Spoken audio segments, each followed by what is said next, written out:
Well, we have a full agenda today, so let's not delay. We'll call this meeting to order on August 11th, 2026, and rise for the Pledge of Allegiance. I pledge allegiance to the flag of the United States of America, and to the republic for which it stands, one nation, under God, indivisible, with liberty and justice for all. Thank you all. You have a motion to, well, I'd like to make a slight change to the agenda. Do we have any others? Anything you all wanted to? Nothing for me. I'll move to amend the agenda to under new business to add an action item to discuss the proposal from Heritage Engineering Group for the emergency line rebuild. Item C, 9C. Yeah, it's related to other things, but it'll be a new action item. Yeah, so 9C. And because this just came in yesterday. Great. Uh, I move to approve the agenda as amended. I'll second. all in favor? Aye. Aye. Aye. Next, our consent agenda approval of the minutes for July 28th and of the special meeting on August 7th. Claims for today. Do we have any comments on the minutes? None for me. I move to approve the consent agenda. I'll second. All in favor? Aye. Aye. Aye. Moving along, we will open for public comment. If any members of the public wish to address the commission, if you're on Zoom, you can use the raise hand function at the bottom of the screen to indicate, and you'll be called on.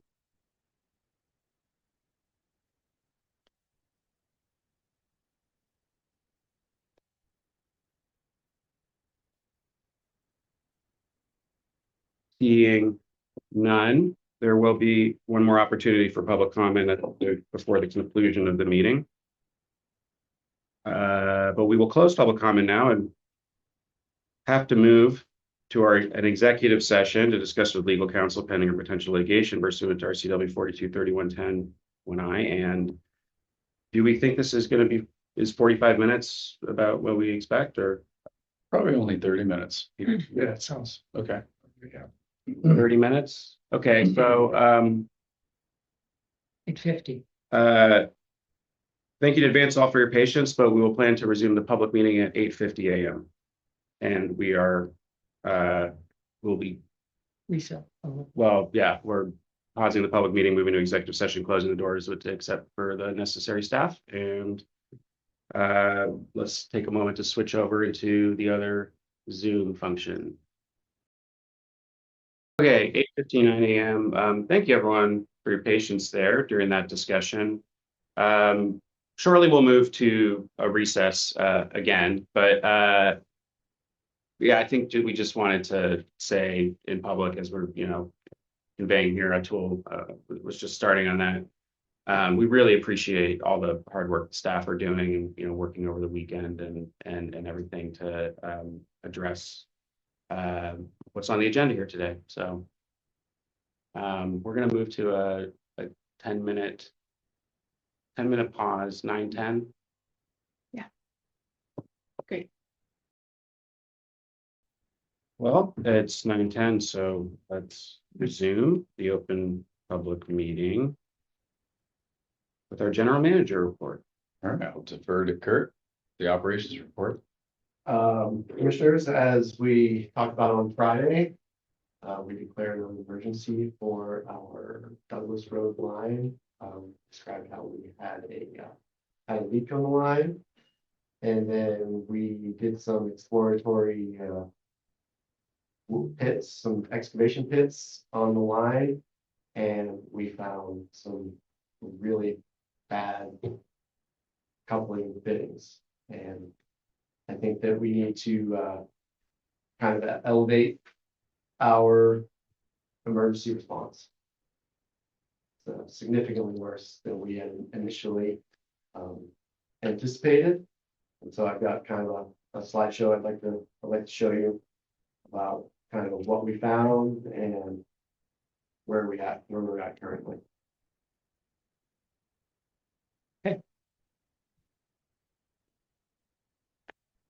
You also have a copy of the packet. Thank you for preparing this.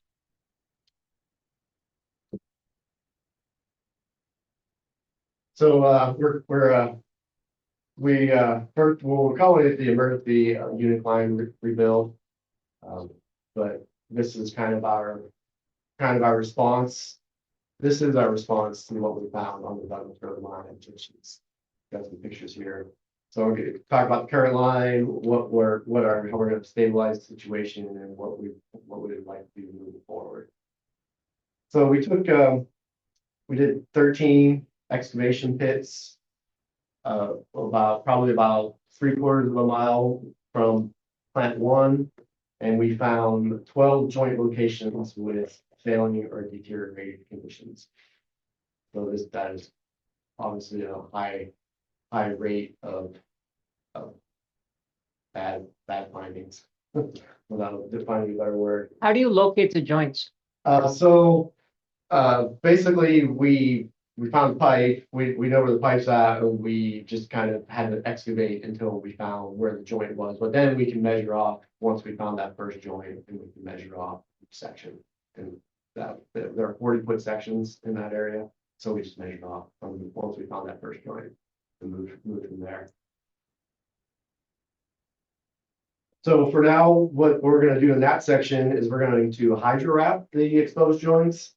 And so, which is essentially an epoxy wrap around the joints, and then do a CDF backfill, which is kind of like a light cement concrete mix. It's not a full, like you couldn't make a sidewalk out of it kind of thing, but it's a CDF backfill mix that's going to be stronger than just native soil or gravel or anything like that. It's going to have more structure. It has a little bit of Portland cement in it, but not enough to make it a full for concrete. So we're going to hydro wrap it first and then backfill with CDF. All these joints that we found, and that's our initial stabilization plan. What's the benefit of the CDF? It keeps any of the pipe joints from moving. So once we kind of wrap it in a hydro wrap seal for the water tightness, the CDF will keep the actual line from shifting, which could create any situation. So currently the Douglas Road line leaves plant 1. It's an existing 24-inch RCCP, and it was installed in the mid 1960s. So obviously we're running this out to the Cherry Point area and supporting all those industries out there.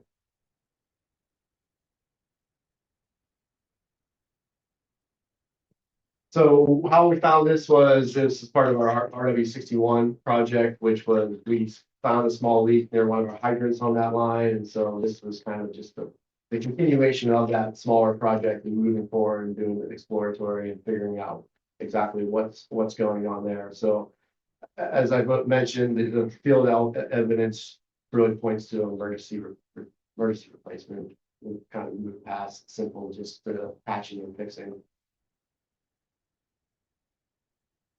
So one of the things that we're finding is there's cracks in the joints, delamination, there's rustating. Couple of the joints have a little bit of water seepage, and so I'll just kind of a bad idea all around. Here's some more examples of joint degradation.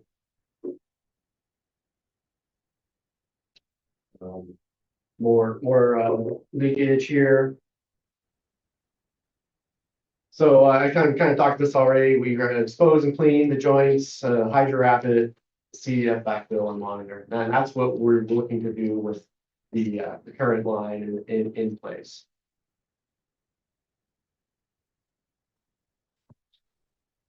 So with this is again just to keep us from having any major failures.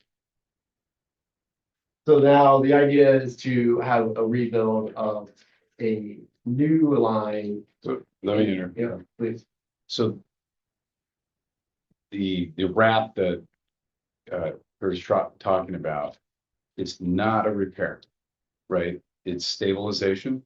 it's a temporary measure being taken to try to mitigate the potential of failure, right? Or keep worsening of Yes, increasing the severity of the but failure. it does not, it is not a repair by any means. And it's just what we can do right now to buy ourselves some time. To what extent do we know how much water is seeping out of the pipe at this particular time? I think right now we're estimating a gallon a minute. And that's probably below our detection threshold, meaning because we pump so many gallons, In SCADA, correct, yeah. it's not gonna pick it up. It's because we move so many gallons, it's hard to even pick up a gallon in that. Yeah. Talking billions of gallons a day. We'll, we have on the agenda, Well, that's the one leak that we uncovered, right? Right. But the unknown is, we don't know if any more of these joints are leaking. How did we know where the beginning of the problem is and where the end of the problem is in terms of the pipe? Like, We couldn't really answer that question right this minute because 95% of our line is under asphalt roadway.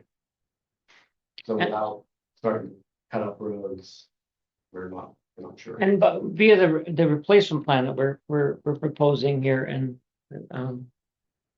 that replacement plan will replace a section of the entire piping, not all of it, right? Or will it replace all of the concrete pipe? What we would like to do as a rebuild, no, this would be all new pipe. Okay. For the We entire haven't- length. We haven't got there yet. Yeah. In the Okay. slideshow. You're talking about the unic line? Mhm. The unic line represents 55% of our total piping network, Mhm. right, as a replacement, Okay. right? We can choose to, what is it called? The Pipers? pipe burst, where you line the inside of the existing Douglas pipe and then use it at a lower pressure. We may get 10, 20 years out of that. That's an option down the road that we may choose to do or not. But the unit line that this proposal will replace about 55% of our network. We're jumping ahead of your slideshow. Sorry. Yeah. Please. That's why I was making Yes, sure which, yeah. we're talking about the correct line for each other. Yeah. So as a part of the emergency rebuild, we have a preferred route using the unit corridor, which is the previous line that had been utilized by the community for an old intake structure, and we've used public right of way and existing PUD easements using that previous corridor. There is some possibility through some sections of the line that we don't have some easements, and so we are already kind of looking at alternatives, which would add approximately 1 mile to that total run for from 5.6 to the 6.6. And so instead of just going, once we kind of leave plant one, head due west, there is a possibility that we would have to have a lane go south, then west and back north and meet back up, and that would be additional 1 mile. So there's this is kind of hard to see once you have a maybe electronic copy, you'll see, can zoom in on your own screen better. But this is an overview of the line potential. Right below where it's stamped on, well, not right below, but sort of below where it's stamped City of Ferndale, straight down from there, which is kind of where plant one is located.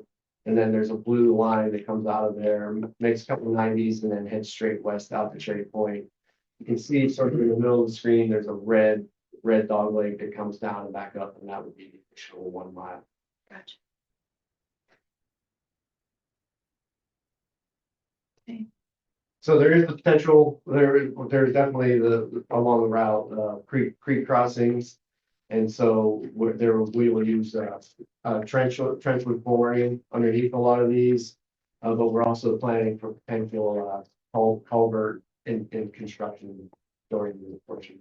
Just planning for all options where if we have to bore as well as put in box culverts, we'll build that into the plan.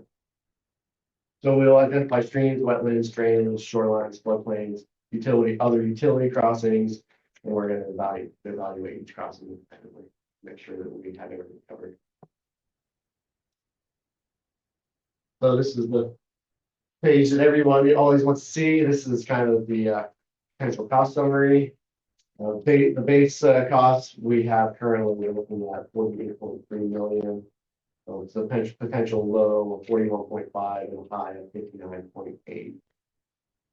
So the high end is if we're kind of creating that contingency plan in case, for example, ecology or fish and game really wants some extra construction requirements for some of the wetland crossings, and so we're planning ahead to prepare for any requirements from any of those other regulatory agencies to kind of think about those things beforehand. So I'll have a little pause here for any questions. If there are any. No, just looking at the top three there, roadway, open trench, I assume when that's done, the road will be shut down. And people will be detoured around it, and I assume people live on the road, so. So we'll do everything that the county road crews do, basically. Oh, yeah, we'll have road closure plans, we'll have flagging plans, yeah, so that'll all be. And so when this, when the PUD does it, because I've driven by, ridden by a closure road by the PUD, is it just exactly what the county does? They have to handle the task of getting people access to their homes and, flaggers and the whole deal. And Right. and except we'll be hiring all those people, basically? Yes, that would be, well, probably really, it would be whenever we have a constructor building that section, it'd be part of their scope.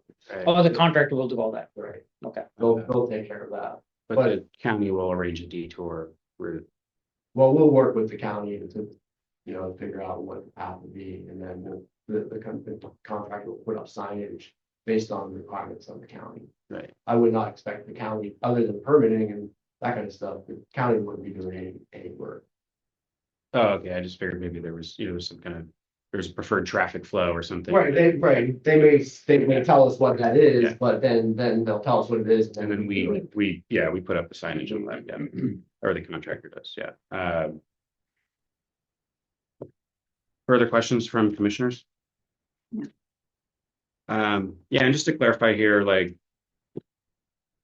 as I understand it, right, we're still gonna be complying and fulfilling all of the terms and conditions that come with a full permitting process, right? We're just gonna be doing that. Yes, we will be following all permit requirements, all regulatory requirements. Yes, this just because we are calling this an emergency and we're on fast track, there is no skirting of any regulatory requirements. Right, of course. All will be followed. Right. Yeah, it's only just like the timing of the permit being finalized and approved is could take longer than is necessary for us to move forward and do this, given the urgency. Right. I think we can keep going to the. Yeah, so this is just a breakdown of what some of the costs are. Open trench, like Commissioner was mentioning, open trench, private easement, creek crossings, culverts, tie-ins, and then there's always, you always have to have.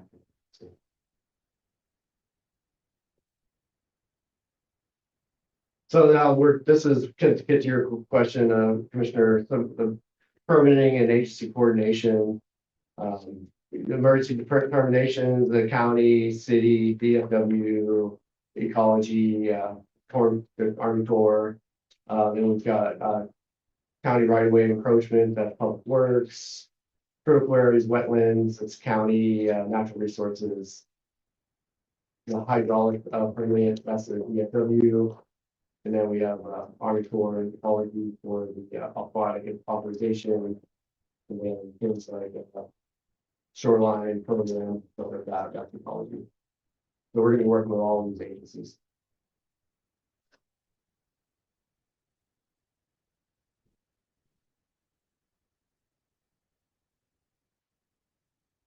So this is the kind of the initial package. We are gonna have emergency narrative and executive memo for the county, existing system, potential consequences of all of our actions. And then we'll have a beginning overall plan with some profile route exhibits. Then we'll have our mapping, which is right away easements, jurisdictions, and then any potential utility conflicts. And then we'll get into the traffic control and all the actual construction work.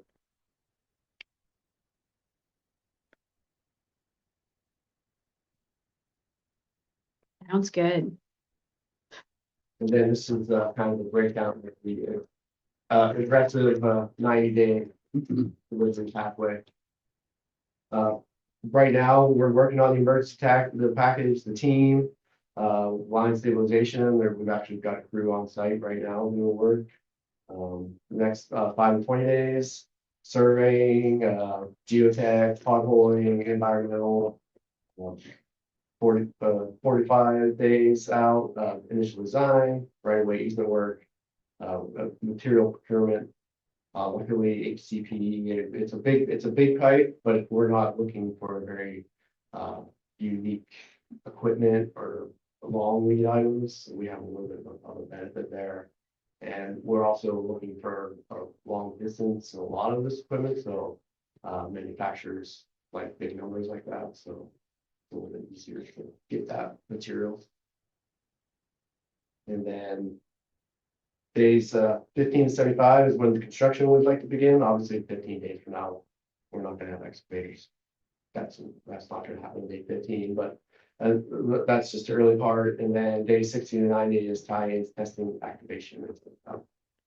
So it's day 60 through 90 that we may see or will see a interruption in service. When we make that tie-in, right? Tie-ins. Yeah. With working openly with our customers, letting them know the days beforehand when these times are going to happen, how long our anticipated closures or outages are, working with that with the 8-hour requirements that we typically have anyways. But yeah, we'll be having fully conversation with our customers on those things. Thank you. So with this timeline, I'm thinking about whether 90 days is November, if we say start is August 15th, which is what I guess approximately, and then 90 days is November 15th. I guess pretty rainy sometimes in October and November. What's the weather impact concerns here, and how are we thinking about how are we managing or dealing with the weather, potential weather impacts? Well, we'd have to have dewatering as part of the plan. It's going to be a big part of it. Probably try and get the center, the kind of the middle of the entire run is probably the area where we're going to have the most wetland interaction. So probably try and move on that portion earlier in the whole process. What are the prospects of working this from different locations simultaneously? That is part of the plan. Yeah, so that'll speed. We're considering basically three different legs, even though it's one line. Kind of try and perhaps have 3 different contractors working in tandem at the same time. One potential thought we've had. So the weather impact is really the trenches, right? That's the Right. wherever we gotta dig. Boring less of an issue, is that correct or no? Yeah, because you're gonna be, if we bore, we're gonna be under the stream then anyways. So I don't think that's gonna be too much of a factor there. Yeah. So it's most of it is digging, and wherever we're digging, it's harder to dig when it's wet, and it's harder to maintain the walls. How deep is the trench that we're gonna be digging? So, I think it's 6 to 8 feet, so 7 average. Fair. Not super deep, but deeper than your standard, just kind of 3 feet cover is kind of standard for covering utilities, but we're gonna be below that. So we saw a presentation at Waputa once of an approach for installing water lines, which the HDPE was in some kind of a long roll even, or some kind of a, You know, it's not the pipe was. I don't remember. We're gonna have sticks.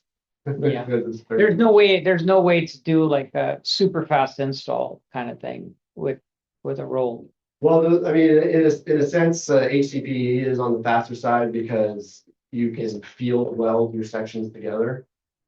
And so that's pretty quick as opposed to having flange joints where you're bolting it all together and you've got a couple crew members in a trench bolting it together, whereas with HDPE, you're just welding the two sticks together. So it's a kind of faster in that way anyways. Yeah. And then, and it got complicated with whether it would be shoring the sides when personnel are in the Right. trench and all the safety procedures around that. I have just it. I feel like I would be remiss if I didn't bring it up because it's a lot of talk about dig once policies and in regard to broadband. And would this be a good time to install fiber? I'm glad you brought that up because I wouldn't have any otherwise, but yeah, we've actually talked about putting conduits in the trenches. As part As you do it. As part of it, yes. Great. We would need some conduit we would like to have conduit for SCADA Mhm. communication and stuff for our own stuff, but we've already talked about potentially putting in additional conduits that could be utilized from the county or whoever as part of this as well. Great. Is there enough time to develop that plan and, All you need to do is put in the conduit, which is pipe, Yeah, right? And leave it empty. And you can string the actual fiber or electrical cable or whatever it is you want to send through there later. okay. Right? It leaves the door open for that. And so the cost of the material for that and the installation Is negligible is so compared- negligible compared to the whole project, right? What- It's right initially, rest of. I'm glad you brought that up as well. And what's the maximum power capacity of cable for being buried? like in conduit, I mean, Yeah. I think if you have the right size, it can go up to 115,000 volts. I mean, it's not super common, but I think that there's transmission at 115,000 volts that's been placed underground. So there's some potential for undergrounding lines in the future too. Yeah. Well, Yeah, well, I think we talked about putting maybe 6 or 8 inch conduit in, not half inch or 1 inch, it would be bigger conduit. and the reason I'm bringing that up because one of the opportunities that we had was pressure recovery in stream in pipe hydro. Oh, okay. That it was a plus or minus customer may or may not love it. But the idea is to having a conduit that could accommodate 4. And that's the one particular thing that would be an opportunity that we would want to take advantage of if there's an interest at some point in installing a pressure recovery, because we go up a little bit of a hill and we come down a little bit of a hill, and there's a lot of water and pressure delivery to the refineries. I believe one of our customers likes pressure, the other one doesn't, or doesn't care. So the one that doesn't care could receive delivery at lower pressure, and I don't know if that means that this particular line would be the right line to do it on. It would probably be the other line. Yeah. Well, that's something that we have not considered that as of yet, but we have talked about how we're gonna put in a lot more line, like stops in the valving in the pipeline that we don't have now to break it up into sections, whether it's 1 mile section or half mile or whatever size it is, but that's much easier to do with the HDPE because you just buy the valve and it's welded in as you move through. So that's something we can. What is the life of HDPE? 80 to 100 years. Oh, wow. And the previous line was 60 years, is that Oh, right? 50 years. 50? But we're at 60. 50 to Oh. 60, if you can maintain the line at regular intervals, we can't due to the line restrictions we have, so a lot less life expectancy coming. Gotcha. Yeah, the newer pipe is very proven in industry, right? And I think the existing pipe is very proven to have its limit. Right. So, Got it. yeah, Now, we are, from our intake to plant two is, we have a 20-inch and a 24-inch HT. Rebuild plant two. Thank you. Good presentation. They're pretty expensive. Good presentation. Yeah, good job. Well, that's all the presentation. What, yeah, I have more questions. So what is the, if you think about other big, pipe segments we have, are there, other pipe, aging things that are due in the next decade? Yes, all the real. Okay, and it's a similar pipe. It's RCC. But so this, obviously based on our last week, we need to really plan on what we're gonna do with Alder Grove Run, but we'll probably have to do that in the road next to Alder Grove. I mean, at this point, that's something we haven't really thought it hard on, but we don't have an alternative path that we don't utilize currently on the north end. And so we would have to kind of figure out whether we're gonna do a replacement line right next to the Alder Grove line and just kind of bang in place. And we have, but Alder Grove would need attention next. So, so obviously we're dealing with an emergency right now. For next year, capital planning, we need to implement a capital fund for this purpose of replacing Alder Grove Road as well, for at a time to be determined. And hopefully we're installing also the proper measurement and tools to know when we have a similar degradation of operation to the point where a similar non-emergency project would be initiated. In our budget planning, I think it was 2 meetings ago, we did want to move forward with asset management being, I think, our priority, ready for the next budget cycle. So right. I look forward to hearing more about how we'll approach that financially. Yeah, commission's mostly useless in emergencies. Sorry to say it that way. But we can help you think about what needs to happen for the future, planning for the future. And so, yeah, for sure, echoing that point is that asset management and replacement of Alder Grove needs to be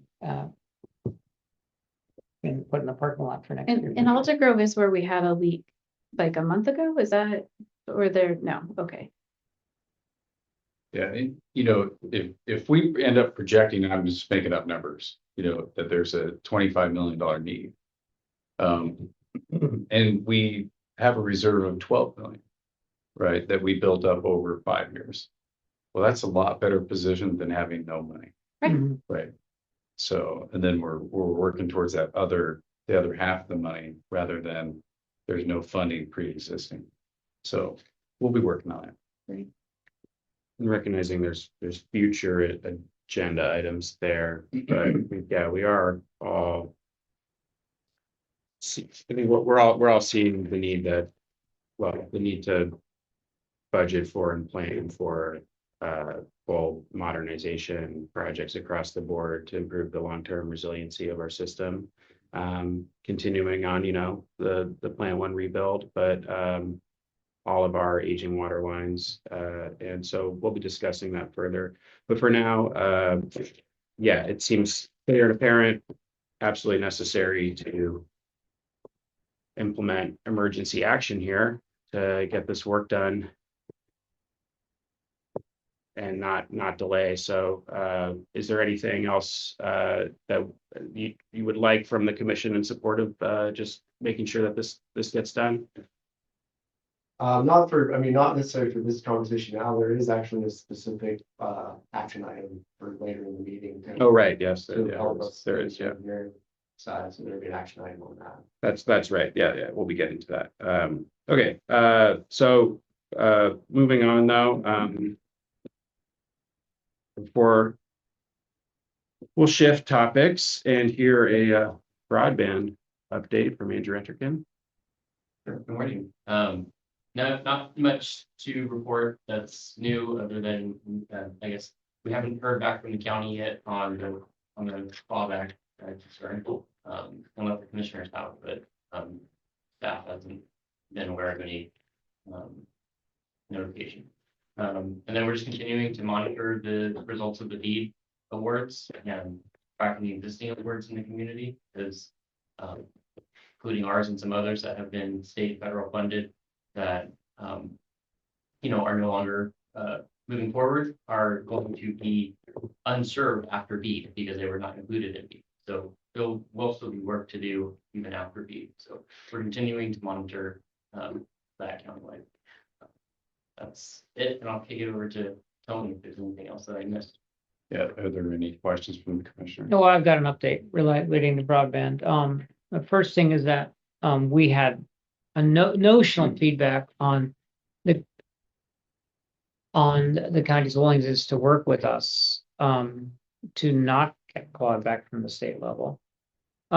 So we're hopeful on that front. The second thing is that EDI, there was a last minute addition to the agenda, and I was really appreciative that our staff was willing to arrange for a very immediate, quick meeting so that I'd be prepared to deal with the agenda. And the agenda item was the board's termination of their North Linden and Ferndale projects. And it was just a purpose of discussion. The port produced a letter saying that, the projects are terminated. And we talked about that in previous meetings. And I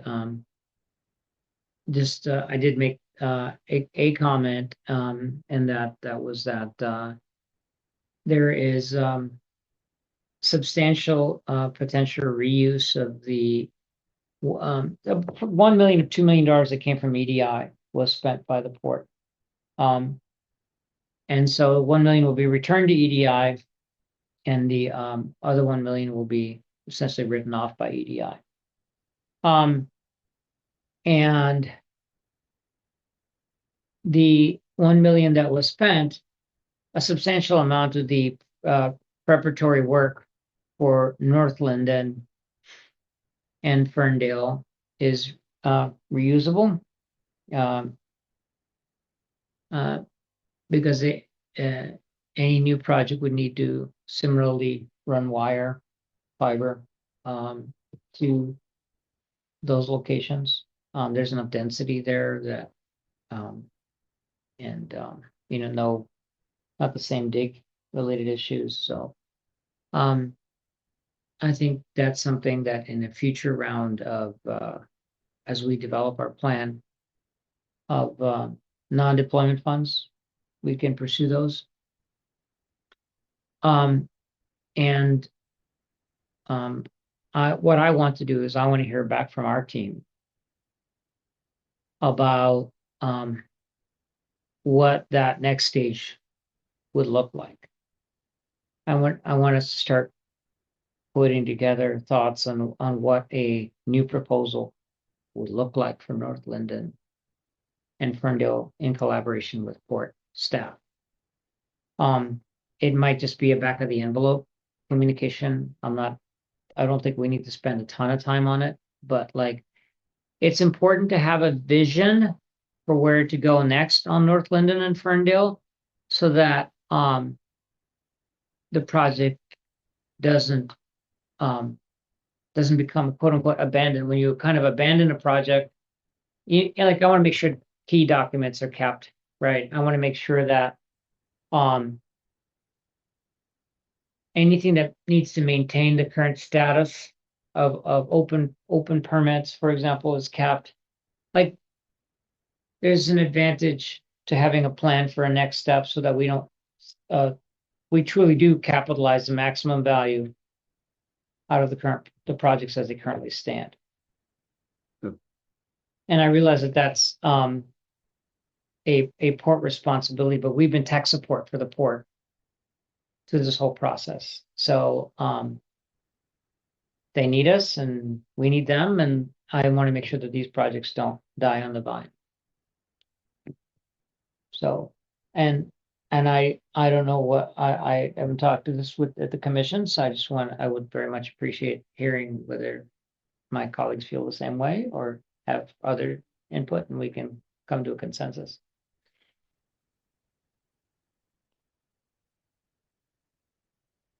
Well, I tuned out. Whenever I start talking about broadband, No, I mean, I just said like, so were you talking about North Ferndale or North Linden? North Linden. So there's two projects that were funded in the pre-BEAD round of funding that came from the Washington State Broadband Office. That's federal money. And those two projects did not had the same deadline at Point Roberts. They didn't proceed largely over for two reasons. Number one is the pole attachments issue became very difficult for every project. The lamination has long stories about pole attachment crises and challenges. We had that in Point Roberts. So that's that. And the other thing is project management could have been better. And so for those two reasons, the projects couldn't meet the deadlines. Having said that, they did request for extensions to deal with issues as they arose. But the long and the short of it is that these projects can be completed. There's nothing structurally wrong with the projects. They meet the need that the federal government, our state government, and our communities have created. Like, these projects should have happened. The timeline ultimately is the main thing that kept us from culminating, and because we could have adapted and completed the projects, but project management plus pole attachments pushed us past the time when we needed to do it. And so they still need to happen, and there's funding to do them. And I just want to keep the effort parked effectively until we get the new funding. And what that means is just whatever maintenance work that we need to do on our side to make sure we have collected the proper documents, and maintaining, if there's permits that we pulled, maintaining those permits, that kind of thing. But this is the ports project. Right, and we're technical support. I get. Okay, We so still haven't hired a project manager to carry. Well, that. how does Andrew feel that as Yeah, the absolutely, that yeah, here, as the technical support? Well, we've offered many times to the court to offer management and other services to help streamline their projects, and they haven't asked us to do that. So without getting into a full-blown conversation, but we've continued to offer expertise and project management for their projects, and we'll continue to do so. But in this moment, we have no sort of standing for. Technical support has been like fabric data that we've talked about, where you have to align with federal data, basically an address point on a GIS map. We do that kind of technical support for the port. We help negotiate IRUs with providers on behalf of the port. We help structure those IRUs, and then we hand it over to their legal counsel to carry them on. But that's the kind of technical support. So, it hasn't been project management. So you're basically coming back to me saying, Commissioner, I have to convince my colleagues at the Port Commission to accept project management support from the PUD in order for that to happen, and the organization needs to actually be willing to obviously receive our assistance on it first. Yeah, and there's probably some ways that we could structure that arrangement or relationship probably better than how we've arranged that today. So that means that it comes back to me. I'll report on that subject at a future meeting. okay, but just to clarify, were you looking for concurrence on something to bring to the EDI board on this? No. Or No. on something to communicate to the port? No, it's really about they are the Commissioner completely nailed it, saying that, yeah, they are the port, and I said that too. But really, we need to, in our working relationship, get an understanding about how is project management as projects are suspended being handled. And I don't even need it. Personally, I'm just looking for project management in the midterm. I mean, in the interim. That's the right word. I'm only talking project management in the interim to keep them properly parked. I'm not talking about once we get new funding, then that can all be hashed out again. Who's going to do project management? Who's going to do, all of that stuff. But I'm just talking about in the interim until we get new funding. Okay, and in the meantime, we have these North County projects that there's good work that's been done that can be picked up. That needs to be properly A parked. million down, but it's going to be on pause till there's new funding. What did you mean by $1 million written off? EDI wrote off $1 million Like, on last week. as in, so they spent 2 million and only $1 million was, They spent 1 million. they spent 1 million, and then what happened to the other million? It's returning back to the EDI. Going back, you mean the EDI Is going to get that money back. is recuperating, okay. Got from the board. Yeah. Okay, gotcha. All right, well, if anything else on broadband? Well, if Annette is ready to go, we're gonna move to our 2026 first half financial report. Have maybe up to half an hour for this. Oh, there we go. Good morning, commissioners. I apologize for back-to-back presentations this morning, but it's kind of how it all worked out today.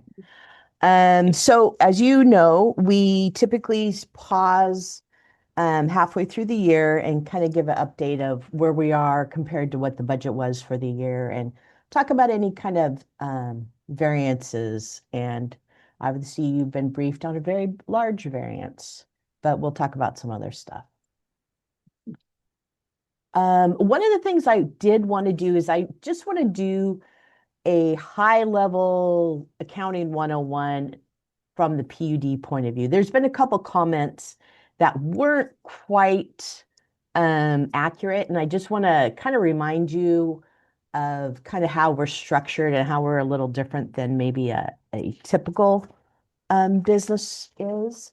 So it's just high level, and I'll go quick. And but we operate three utilities, and it looks like my header got cut off on this one. But it's the Cherry Point, the industrial, heavy industrial, the Grandview, and then the electric. So basically, if you're looking from a public business point of view, it's like operating three separate businesses all under one umbrella.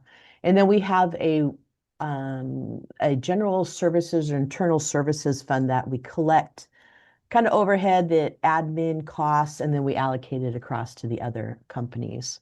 There's a couple things I want to just highlight here is that you know this, but I just want to say it is we do not rely on any tax levies. So all of our funding comes from our customers.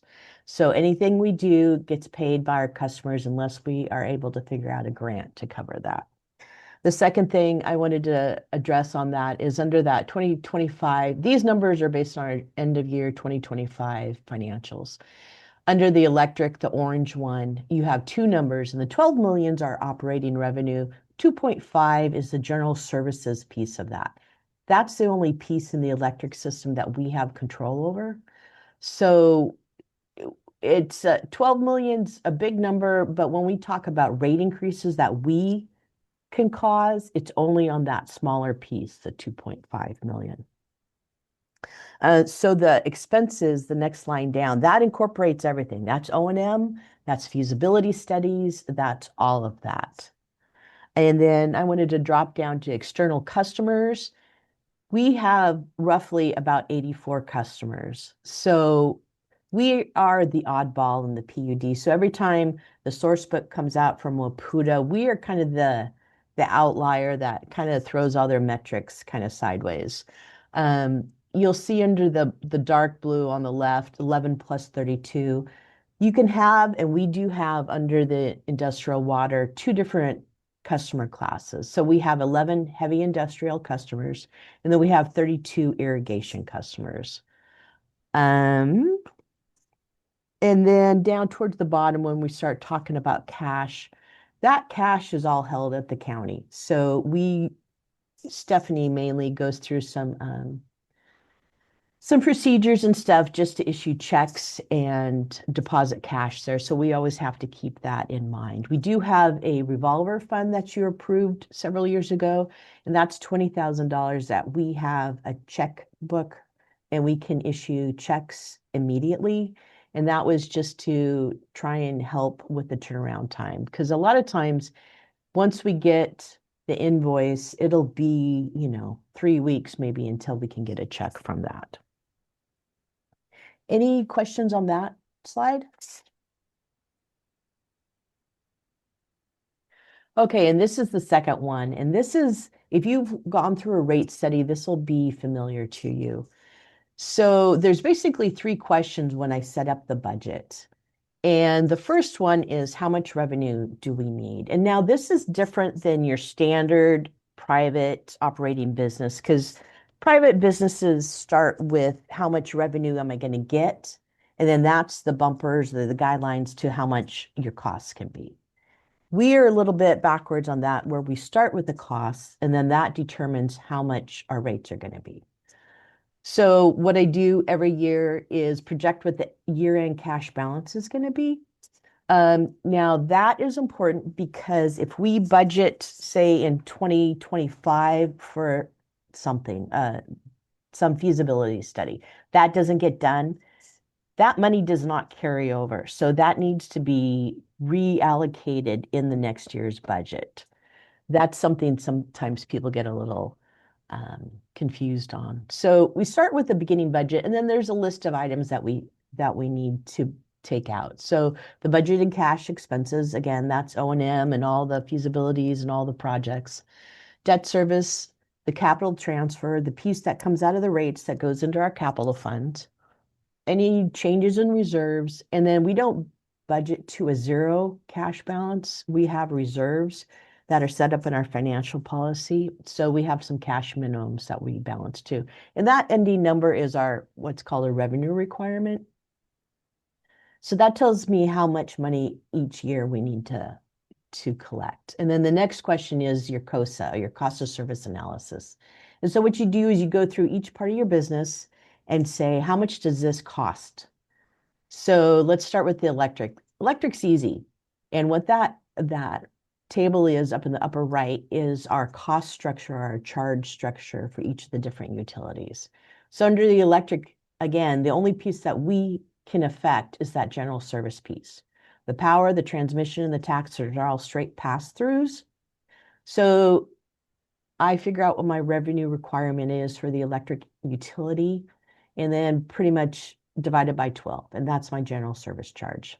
It's a little bit more complicated than that, but that's pretty high level. Grandview, as you know, we operate a potable and a non-potable system. So I split up that revenue requirement and figure out how much each of those systems are costing us.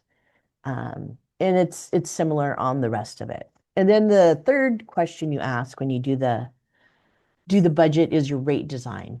And that is, how do we recover that? Now, the easiest one is the variable. We try and match up the variable costs and variable charges that we charge our customer. And, for the math people, it's going to be, what's your denominator? So for the variable, at least for the water, it's going to be per gallons, per million gallons, per cubic feet. So you have your cost, you have your estimated what you think you're going to sell this next year, and then that determines your rate. Under Grandview, the fixed fire is a flat rate that we charge customers, and the fixed meter is per meter size. So that's kind of your denominator that you use there. And then on the industrial water, almost all of our industrial customers have contracts with fixed capital and fixed operating levels, and that's your denominator on splitting up those costs. Any question on that? No, Nope. All right, so now we'll go back to our normal scheduled broadcasting. So for 2026, we'll start off with operations, and this is a intake pump that they pulled out to service and refurbish. So you have a before and after shot on what those things look like.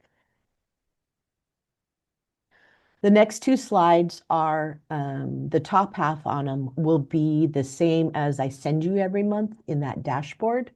So we're going to start off with revenue, and then we're going to go, just talk a little bit more in detail.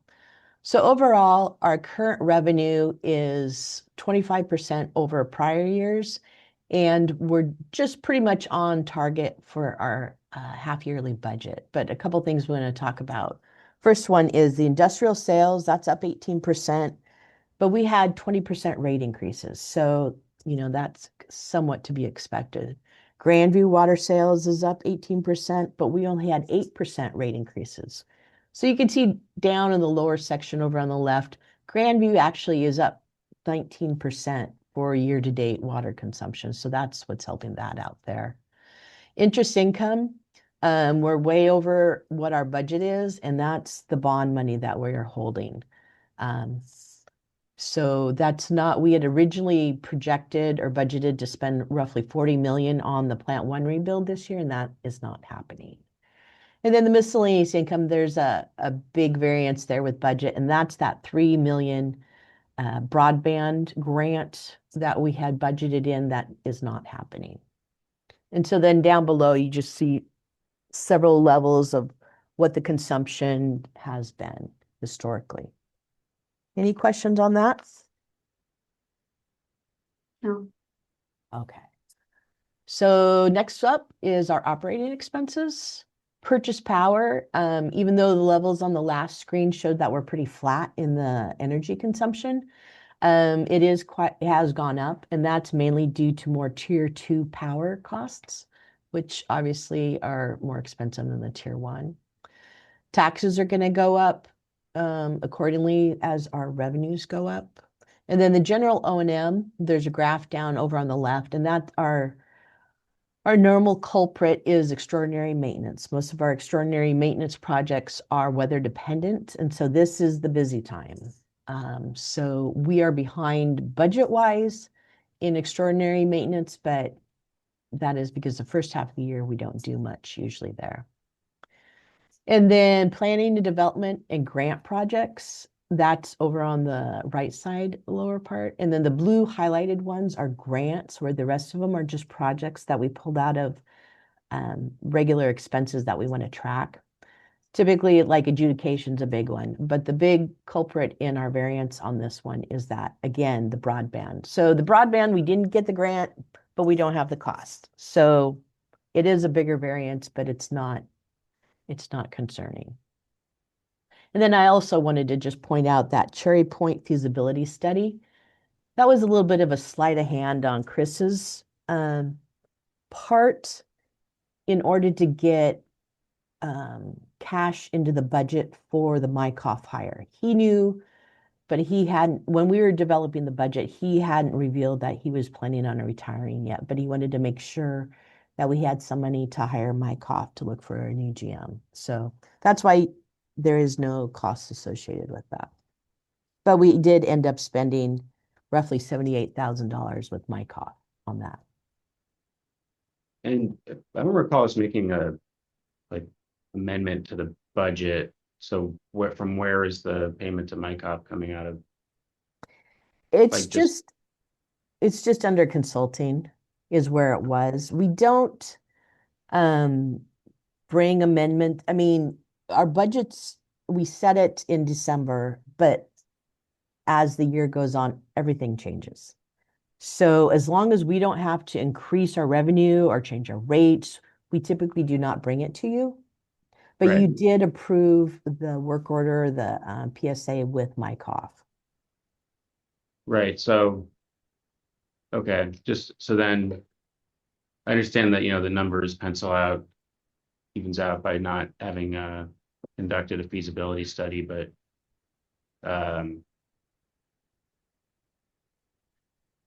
like if we were to take, if we were to use money for, if we were to conduct a study, say, within that budget figure that we'd already approved for 2026, would that, uh, would we have to then make an adjustment because of, the money paid to Mycroft? No, I mean, throughout the year, there's different things that come up. So, yeah, we could. So we could still do that. It's in Yeah. the budget. Okay. Just good to know. Not necessarily that we We don't have. we a will, feas- but, We don't have a but feasibility that study is in mind, right, at this particular moment, but it's certainly something that if something comes up. right. Yeah. It's, just good to know that there's space for that. There's a need, right? So, okay, I'm sorry, please continue. Thank you. All right, now just a quick high-level look at our capital. These are a couple pictures of replacing poles on our electric lines. And then the capital project, this slide changed this morning, so it's different than what I had planned. Why would it change? So the layout of the slide is similar to what you've seen in the past. We have the budget at the beginning, what we've actually spent January through June, and then what we're estimating at the end of the year, and then what that overage is. So the big one, of course, is the RW38, the Plant 1 rebuild. We had budgeted 40 million. We are not going to spend 40 million. So we're going to be way under budget on that. But as we've seen, that is a good thing this year because of this new budget. I did not include the new project yet because the numbers are still all over the place and we're not sure, but it's looking between, what did I write down? 40 to 60 million is what we're looking at. Currently, we have that because we're behind on this Plant 1 rebuild. But what I wanted to tag you in on and get you thinking about is what that means is that we're going to be going out for bonds quicker than I thought we were going to be at the beginning of last week. So we're going to have to replace the money we spend in order to continue going forward with the Plant 1 rebuild. And then, Will that get a new code? RW something else? yeah, we actually coded as an EI number, and that's a new one. But Garrett requested that we really identify this as an emergency project. So it's not part of our plan. So when we go back, we can see, oh, this is weird. Oh, okay, yeah, that's right. That was all emergency. We had to do it kind of spur of the moment. So it's an EI number, EI 001. So that's what that code's going to be. And then the second grouping down under electric projects, under the 2026 budget, you would approved E31, and that's for the new sub and line. What we did is we didn't change the budgeted dollars, but we split that into two projects. One project for the substation and one project for the line, just so we could track that a little better. So, but again, the budget amount did not change. We just allocated across those two. Oh, and then the other thing, which is what changed this morning, is because of our bandwidth, because of cash, some of these projects that we're working on, we're gonna slow down on. So the water treatment one had already slowed down from what we had budgeted. And then also the water basin enclosures, that slowed down. So you'll see some of these things slow down just because we have to focus on this Unicline replacement. And some of them just aren't progressing as we had hoped they would either. So that's that. Any questions on that?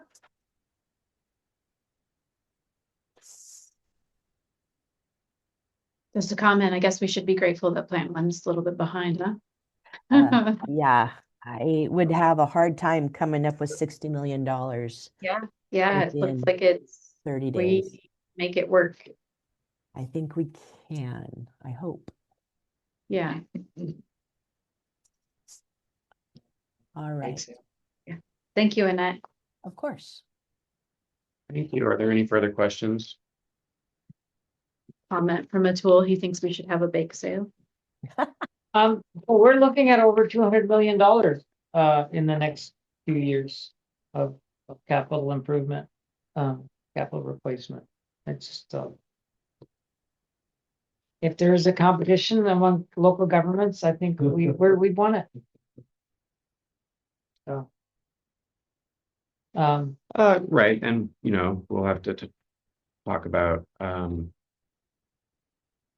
bonding and such at a later date, once we have a full plan developed.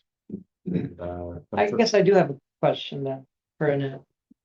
And Annette, my question is about this. We've talked about this before. Is with our bonding agency and communication with the bonding agency. Is there potential of this emergency impacting everything from credit ratings to just relationship with bonding? I mean, everything has some sort of a consequence. But this is not,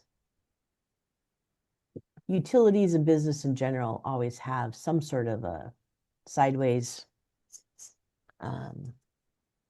event do happen. So the limiting factor, which has always been the limiting factor, is our very small customer base. And so we have the legal authority to take out a lot of debt, but we do not have the financial ability to pay all that debt back. So that's what is going to be, I would think, a concern with the people who are purchasing our bonds and selling our bonds. And that's why the backstop of The taxing. our taxing authority is so essential Correct. for us to be able to borrow this kind of money. Correct.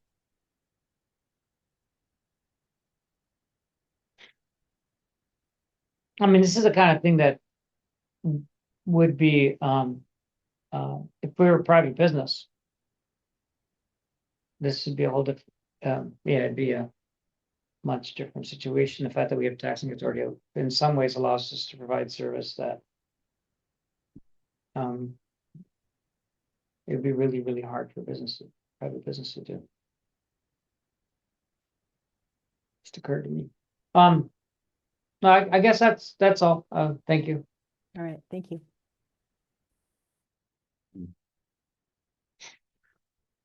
If we're ready to move on to old business, Great. I think we're on schedule.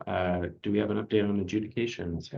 Yeah, the update is slow and steady progress as reported by Matt Wells. The steering committee, and this is some of the same topics that we talked about before, but the steering committee submitted their report to the court on depositions and preserving testimony. The court yesterday heard that, didn't make any decisions.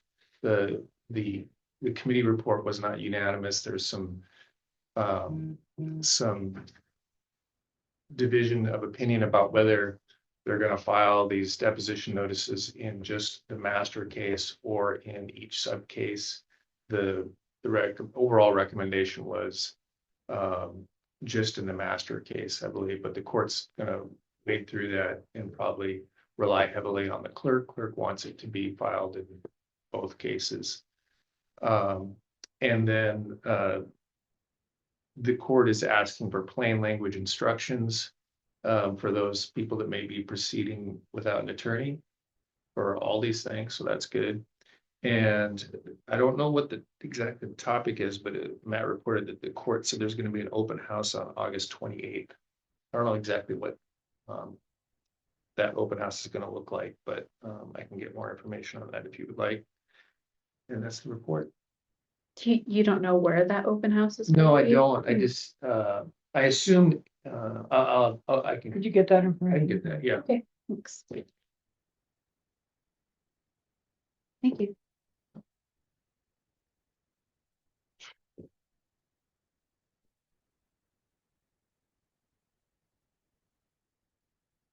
Is that all? Okay, we'll move to new business.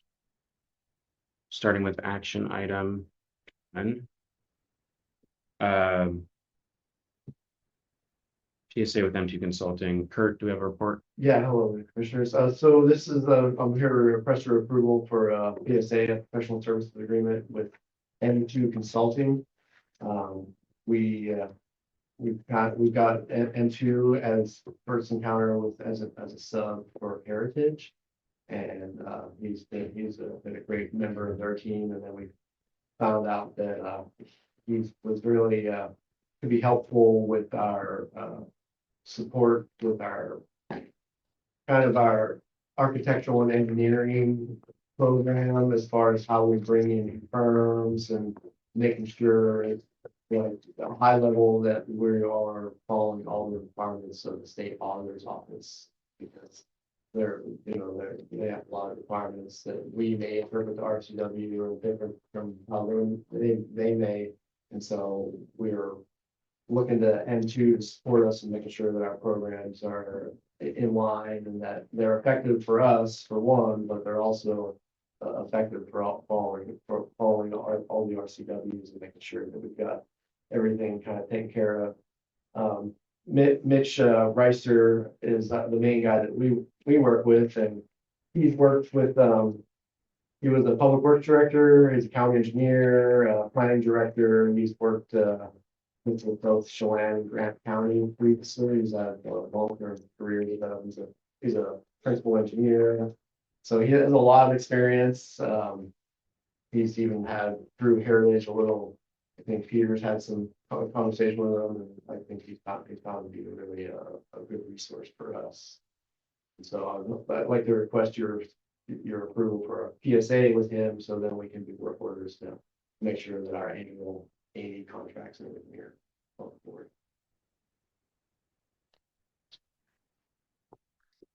So while I recognize that this doesn't have in itself a fiscal impact, Right. how do we go about deciding which consulting service that we use?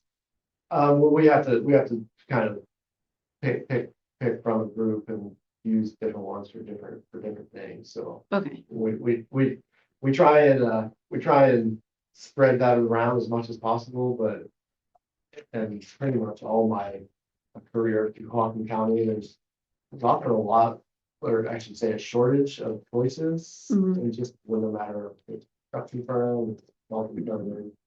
I mean, we're not in Seattle, so or Portland or anywhere else where there's a lot more choices. And so that's kind of, not maybe not necessarily in this specific case, but that's a limiting factor that we often run into. Who's available, which is often Limited. And so that helps drive a lot of that decision making. But in a sense, it's we have to follow anybody else's requirement, anybody else's guidelines, in the sense of we have to vet each firm that we use, whether it's for engineering, whether it's for consulting, no matter what it is. And so that's kind of how we ended up with them too. Thank you. I just want to understand what are the skills we're tapping into with this consultant again? Well, a lot of it is his direct experience as his former career as public works director, supporting council in other Washington state counties to understand what the rules of the state are and how they're applied by other adjacent government agencies to help us make sure that we're in line with those requirements. I want to jump in real quick. He's had direct correlation with helping other PUDs write their procedures, policies with A&E contracts, with purchasing. One of the top knowledge bases in the state for that. So Yeah, and of course we've had some challenges with our Ferndale projects. And so this will help us in getting permits done in an expedited fashion for plant one. And I don't know, will this be helpful for the emergency project too, or no? he will be working on it underneath there. But he would be under heritage for that. Okay. Right. But this is the direct support, so this particular approval will probably be more relevant towards plant one rebuild. It's plan one rebuild, but also to just our annual operations as the administration of our contracts and of our subs and all those people. So to Commissioner Arnett's question about, how do we choose, to make sure that we are doing it right. When we have a pretty good handle on it, but we just make sure that we're not missing things. Yeah, Mhm. so I think my experience with him is that he, there's the different life cycle of contracting from establishing a policy that's consistent with state law, but also adapted to your PUD, your local government, because it's not, even though the statutes and the way the auditor looks at things might be cookie cutter, you need to be able to finesse that so that it satisfies those statutes, but also matches the needs of your PUD. So I think my sense is that he's pretty good at that, and then the actual document drafting, and then my sense is too that on the contract administration side of things, he has a lot of experience with that. So once you've identified the contractor and you're trying to manage that, it's a consultant, and so. Do we have a estimation of how much we're gonna be expending for this particular contractor this year on average? Not a full estimate, but we have one work order kind of queued up upon approval, and that's only for $11,000. That's gonna go over our entire A and B and small business roster procedures. So like maybe $25,000 a year thereabout? Yeah, I mean, it's how far we get in the falls, how far these projects go, so. It feels like to me what we're doing here is basically it's really a beefing up our team with some more support through purchase services, right? So Yeah, we have to, because we don't have a true project management office. We have two absolutely fantastic people, right, that work for Kurt, but we just don't have the size. Right, Yeah. so we have to draw on expertise like this. yeah, it's a very efficient way to do so. Yeah. I feel like, yeah. Yeah, Understanding we'll be approving the expenditures for each of the subsequent task orders and those are TBD. I just saw it was referenced in Exhibit B with the rate schedule for services, but I wasn't seeing it in the packet. Just as far as our. So we go off of task orders and reports, so it's gonna use this for policy aspect, so, Oh, yeah. um, That's our baseline PSA template, so that's why those exhibits get put into those, so. I see. So it's just boilerplate, but there is no Exhibit B in this case. Yeah. Uh, Yeah, I got hooked up on that too, but I got it's, an email clarifying that, yeah. oh, you did, okay. So I guess Peter, that makes no difference. Yeah, I mean, it's a master contract. And no money will be expended until there's a task order. The task order will identify scope of work and the actual cost. And they'll come back to the Right. commission. Will that come back to the commission then? Depends on the threshold, you guys can get notified of it, but if it's $11,000, it's gonna be within signing authority, once you have that. Yeah, okay. Okay, there's no need to. Yeah. Edit the contract to be more specific. Okay. So no, yeah, no money being approved, but it's this agreement, and this is this is an individual consultant, but Well, there's two members on the team, there's two. Okay. but we would go working with Mitch. Any further? Now I'm ready to make a motion to approve the professional services agreement with M2 Consulting. I'll second.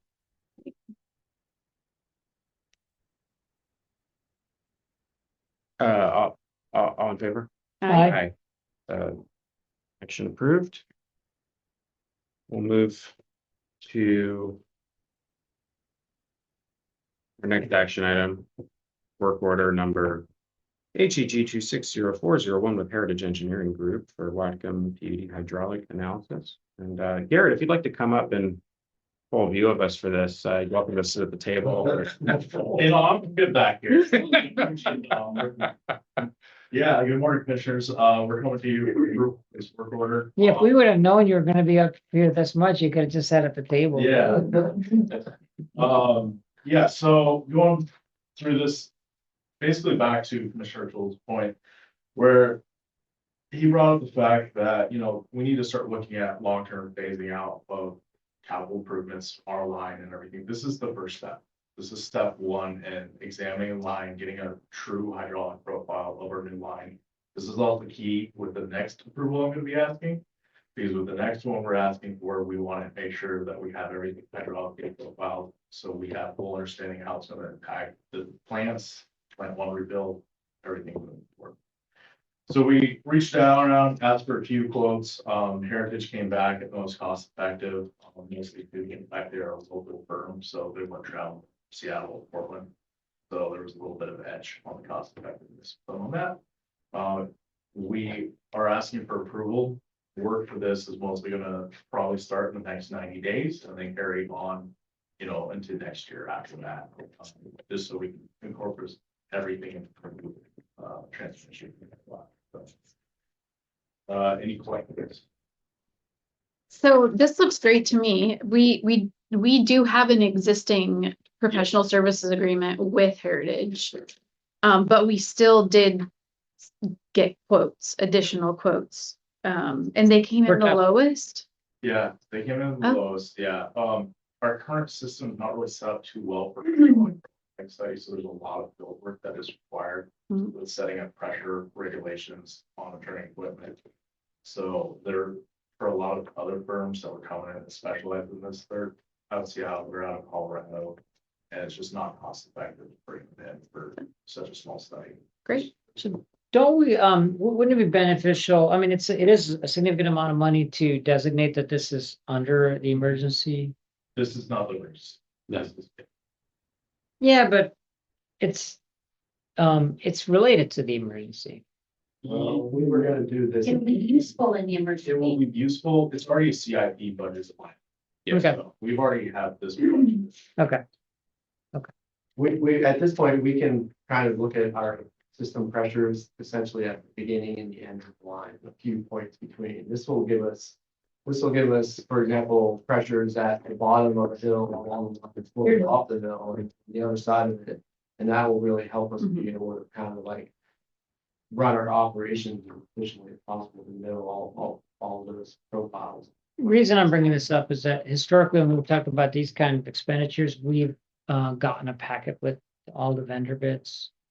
That's typically for contractor bids. Yeah, Yeah. not for services bids. Dollars. Yeah, it's true. It's true. That was more. I mean, we're not required to do it for services bids. Yeah. But you did get other estimates. Yeah, I went out and reached out to a few companies just because this is a larger. Yeah, okay. Item, So make sure you made sure that, Yeah. okay. So, Yeah, please. So, in state law, professional services agreements are honestly just the opposite of public works agreements. You're not supposed to consider the cost. By state law, it's counterintuitive when you're supposed to hire based on qualifications. Yeah. Just it's what the law says. Mhm. And whereas obviously contractor public works, it's just the opposite. Right. Yeah, But it is nice. it's nice to know because we're talking about a lot of money here. Yes, yeah. We don't have a formal procedure on that, but I'm glad we did consult with other vendors. And the issue is, and we see this a lot with our system, is our system's not well documented. So this is the first step of documenting, starting that asset management system. This will build it for asset management. And we see that due to the lack of documentation, these numbers come in all over the place. Contractors, professional services, they just don't know how to quote a lot of our systems. This will be the first step in formalizing a better way of quoting, getting work lined up, figuring out assets and how to manage them. So this InfoWater Pro model package. So we will get essentially an executable version of that, of a model that we'll have on our devices that will be part of our. And last time I used the term hardware in the loop. Are you guys familiar with that language and that terminology? Okay. Hardware in the loop. Yeah, the idea is where you've got a digital twin of what's physically implemented on Oh, yeah. operating on a computer. That's another word that's used in the same vein. Mhm. Digital twin is basically the idea is that you've got your physical plant implemented out in the field, and you've got a simulation of the physical plant, and the simulation of the physical plant is being fed data by the measurements out in the field, and it adapts based on what's actually happening out in the field. And then that's how you can assess, oh, is this working like we intended it to work? Right, and that's what I mentioned about it will help drive our operation, the efficiency of running pumps, and that's a ways down the road, but that Yeah. was that, Yeah. that side of things. It may also reveal some capital improvement that if we were to do it, could result in increased operating efficiencies. And operating reliability Yes, yes. Mhm. So I've had that experience and durability. when I instituted a hydraulic model before. And reliability and durability. And if there's hopefully even eventually a way to identify degradation factors, right? And then you can see, oh, it's gone down this much. And then you can start seeing an accelerated rate of degradation, and that's a useful information for knowing when you want to make a change. Certainly going to be very useful. And understanding it, as a standing line item in our capital improvement plan. And it's coincidental that we're doing this now in the time of with this emergency work happening. I put it in the budget last fall. Yeah. It was in last fall. Well, for the 2026 year. Yeah. Though it was, I guess it was, but it was identified as a item earlier than that, right? Like how long has it been part of our system improvement plan? Or I guess it's just like new tools, like there's new tools and things that have come out since the last time we had a. Well, but maybe Analysis the done. InfoWater Pro, but I mean, we this is, I mean, it's been around a little while, but this is something that we really had a plan to kind of go out and budget for. I mean, someone might have brought it up in the past, Okay, but I mean, this wasn't something that we've been talking about for years, okay. but we understood the need for it, and that's why I got into this year. Yeah, this type of modeling has been around for a couple decades. Yeah. And in one version or another, right? Like Windows, right? Windows 95 versus where you're at now. But in generations ago, it was done on paper, right? And now there's computer models for it. And what we may experience is we may have flows that are unexplained by what we know about our piping configuration, right? We may have less flow or more flow in areas that'll cause us to do investigation, and we may find out that we have pipe that's of different sizes, or we have restrictions within our piping, like Venturi effects, that we were unaware of because what the model shows doesn't match real world flow. Mhm. And so what you don't want to do is continue to go down a path of system modifications and things like that without a model. Right? How do you choose the right size pump motor or pump in one of our water plants without a model? Right?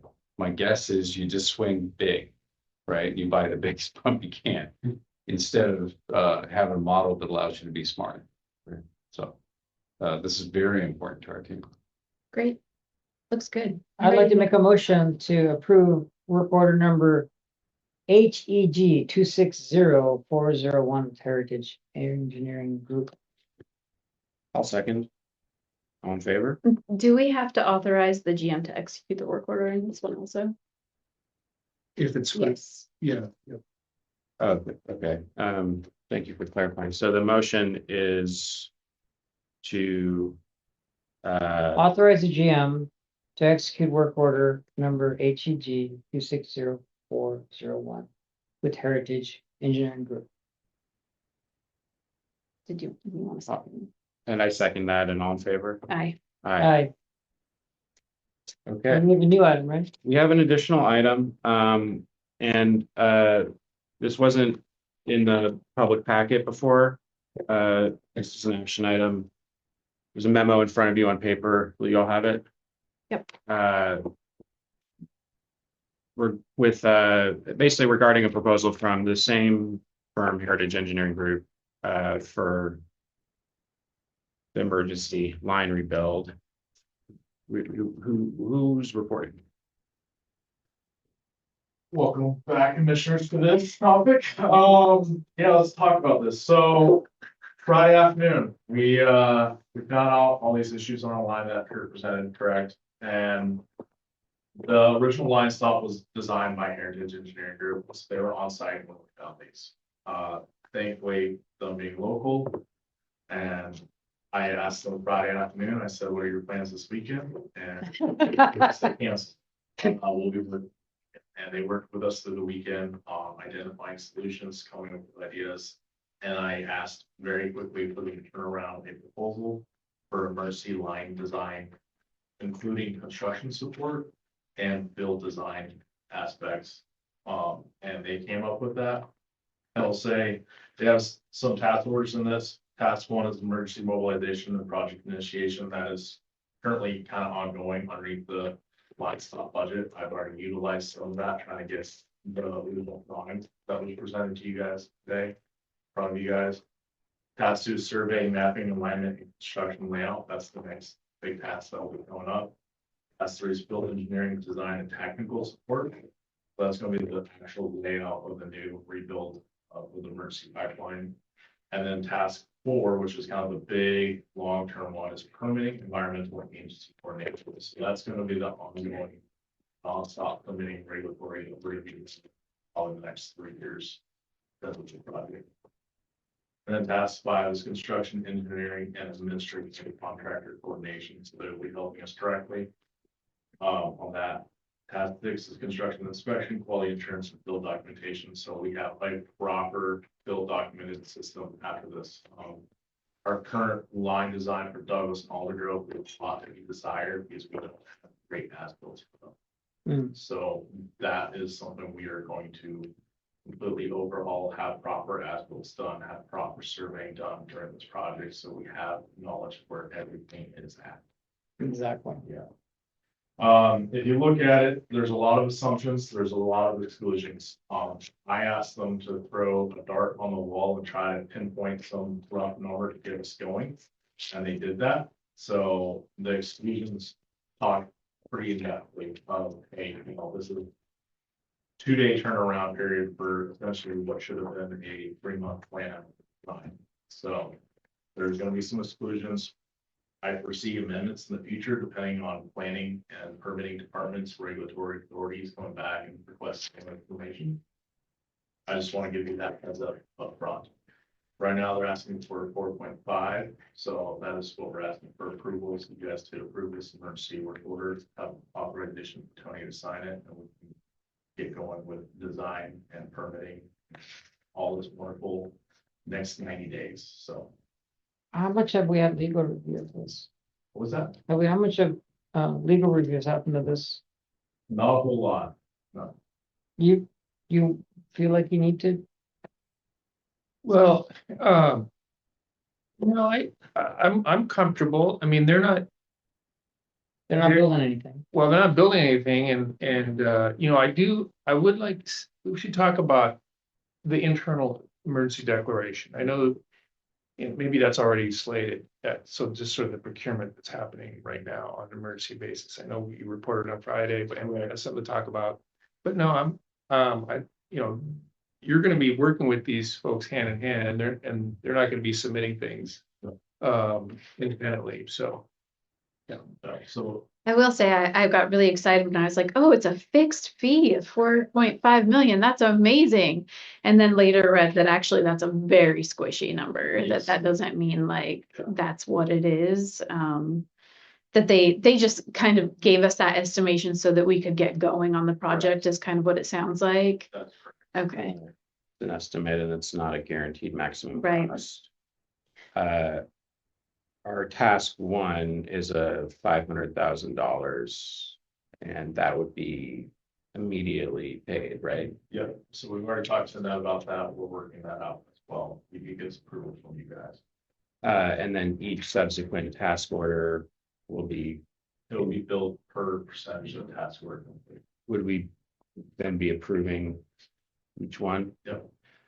Recognizing just because of the nature of this emergency and this, drawn up quickly, it's a higher rate perhaps than would be typical.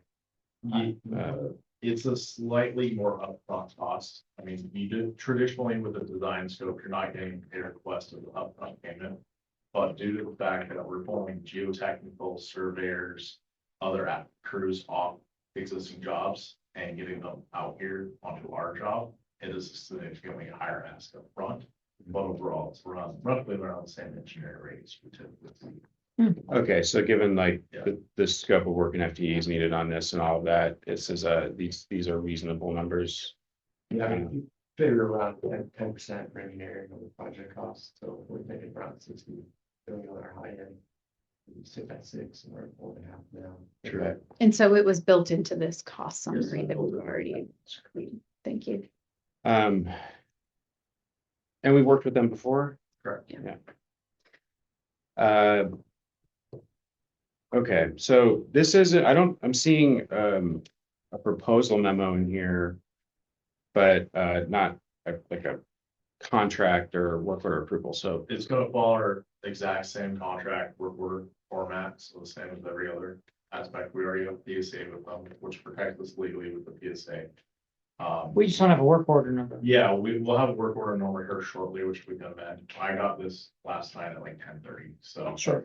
of course, yeah, I guess I'm just wondering is, are we, I think we just refer to this particular There's a memo, Proposal number right here, this, oh, proposal 26-013 that you can refer to it as. right, but are we, like procedurally, are we approving the general manager to execute a work order that has not been numbered. numbered yet? Can we do that? You can. Yeah. Okay. Okay. I mean, the way if you're inclined to do it, I would say it's, the motion would be to approve the proposal and authorize the general manager to execute a work order consistent with the proposal. Okay, so I'll make a motion to authorize the general manager to approve a work order in line with proposal 26-013 to Whatcom PUD from Heritage Engineering Group. Is that sufficient words? I will second that motion. Any further discussion? All in favor? Aye. Aye. Thank you. Thank for- you. So I just, I assume that we'll be going to their Christmas party and they'll be coming to ours. Very good question. well, just, yeah, again, though, thank you to our team for working hard on this over the weekend, and moving quickly and, this all had, yeah, just, I mean, between Friday and now, a lot has happened and, we recognize that and this is it all, and just coming here very well ordered and prepared and presented too, so it can be clear and direct to the public as well what we're doing. We really think that's all very much appreciated. You all did a great job, and Tony, you did a great job in keeping us informed. Thank you.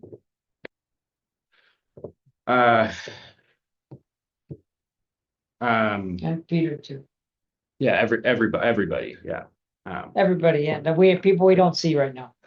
Yeah, people, yeah, other folks not in the room for sure. And in our operations team and everyone who's out there and who, uncovered the problem in the last so many days. And Garrett especially, thank you. So we're going to move to commissioner reports now, and beginning with Commissioner Arnett. Yeah, I don't really have much to update. Eric Hertz is asked for a meeting with me. You should do that I'll take one for the team. I will, I absolutely will. I'm sure he is likely interested in having a conversation, I would imagine, about Foster, since I've been talking about it, and since that was that decision was sort of the result of the Hertz Act. So I look forward to talking to him about water. That's it. You're welcome, by the way. Yeah, thank you. I already said thank you. So I'm working on scheduling some meetings with our GM and natural resources of both tribes. We can talk after the meeting about that, some of the scheduling. And of course we had a really good meeting yesterday. Just plugging away and making those introductions. So Oh, you mean with the executive yesterday? Yeah. Okay. There was an agenda item that I was hoping to see. Totally understand it wasn't here because other things happened. But I just want to remind that we need to talk about communications on the large load policy. I've been doing a lot of ad hoc communication on the large load policy. More people have come to me and ask, hey, you guys need to do some of the data centers, and I say, well, we have a large load policy now, so we got you. So but I'd love to have that conversation, and it's important, not urgent. But we do need to have a conversation. Yeah, I'll just, I wasn't really prepared for your question in the last meeting, but I'll tell you, the more that I thought about it, my recommendation really is that we do not interject in that topic. I would think that we would not want to, that would be, obviously we can schedule time to have a. So maybe ad hoc is the best way, as you're suggesting? Yeah, I don't think that officially we really want to have that very controversial conversation, because we did not set a policy about data centers. No, we didn't.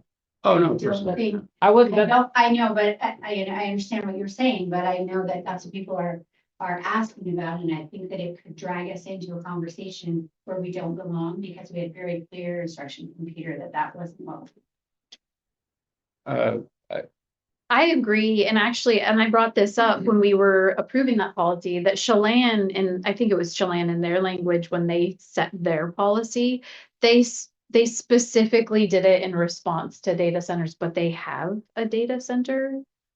Or somebody was planning a data center or something like we don't have that, and also like it's not our lane, right? It's a before it would ever come to us, right? It's a land use issue. It's all of these other things. I don't want to have, and I am having those conversations just like you are. Yeah. People are calling you up and they're like, what are you guys going to do about data centers? And we can refer people to like, this is what our sort of rules are for large loads. A data center would fall under that, like any other large load. But yeah, it feels I don't want to have the conversation specifically about. I don't think that, I think we specifically want to be really careful about entering that conversation online, which any sort of communication that we would do about our new policy would be, which would lead to questions about data centers, and I don't think that we should be engaging in those conversations. And then once those questions come, it makes it really difficult to disengage. I think if people have questions that are addressed, we can then talk about policy. As Commissioner said, but I would really discourage the actual announcement about it. I agree with Lisa. And there's no need for us to try to, push ourselves into a public conversation. And I'm fine with that. We don't, I don't personally or officially have a position on data centers. We do, as a commission, though, have an adopted large load policy. And so if someone is, concerned about that area in relation to it, and they want to know, what are you guys doing? It's relevant to just point them to that. And all I would ask is it's easy to find on our website, so we can just say it's there, you can go look at it. Well, it's in the minutes, right? It would be in the minutes from that meeting. It's not specifically listed, but in that, we could certainly look at doing that. In our new, in the new website format, there's a document center where we could list policy, and so I think that would be coming, but right now. Maybe a new customer section, Yeah, because it would apply to anybody. Yeah, Right. That had a large load. Yeah. Interesting. Yeah, look, it's something that I specifically brought up in a previous meeting. I wanted to make sure we covered it. Yeah. And this conversation suffices for me. I mean, we don't even know whether it's data or data. Yeah,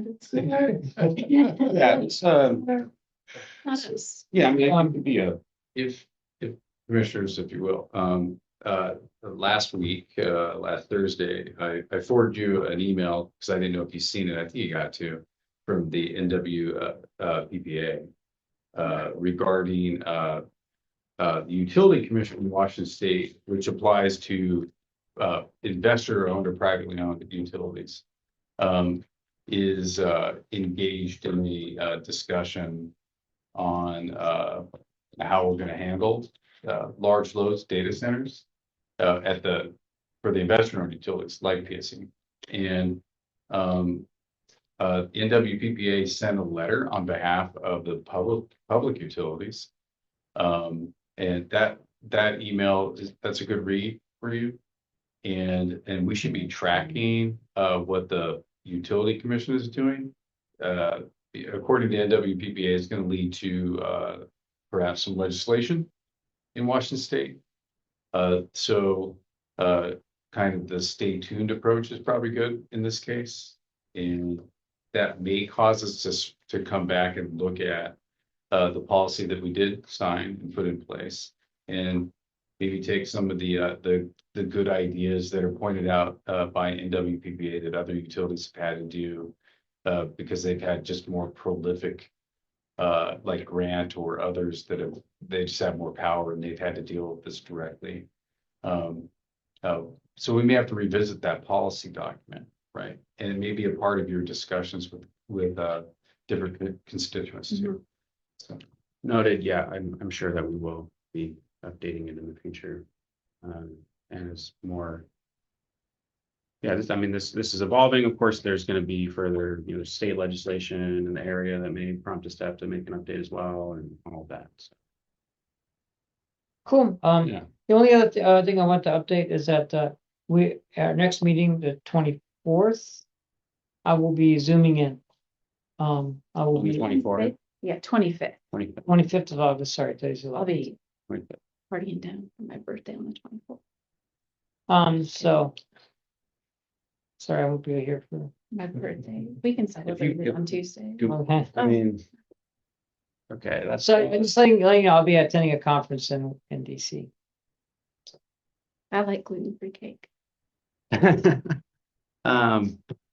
just okay. Yeah. All right. So what? I mean, you want to come in person? Yeah. Okay. Noted. That's good to know. Well, that's all from each of you. Yeah. Is it my turn? I don't really have much to report here. We haven't otherwise covered. We usually don't in summertime. Yeah. So no, I think that's pretty much it. I think I'll dial into the utility focused roundtable on Thursday. Is that still from noon to 4? Or did Well, it that's the change? Whatcom one, right? Or I haven't Am I seen mixing them up? anything. I haven't seen a schedule change to the Thursday meeting. I still have it for from 1 to 4. 1 to 4, okay. um, That's what I had to. okay, yeah, I'll just listen in on that. Like I did a couple of the other ones. I wasn't asking a per diem on it though. Well, I did have something I wanted to bring up. Is it? Yeah, go ahead. Well, I'll wait till you're done. Yeah, go ahead. So, It was hard to listen, hard to follow, but I attended the PBC meeting on Thursday. Andrew, you were there in person.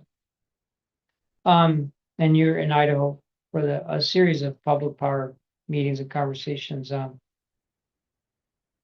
The item that I was surprised by was how much work is still going on at PPC to support the Markets Plus decision.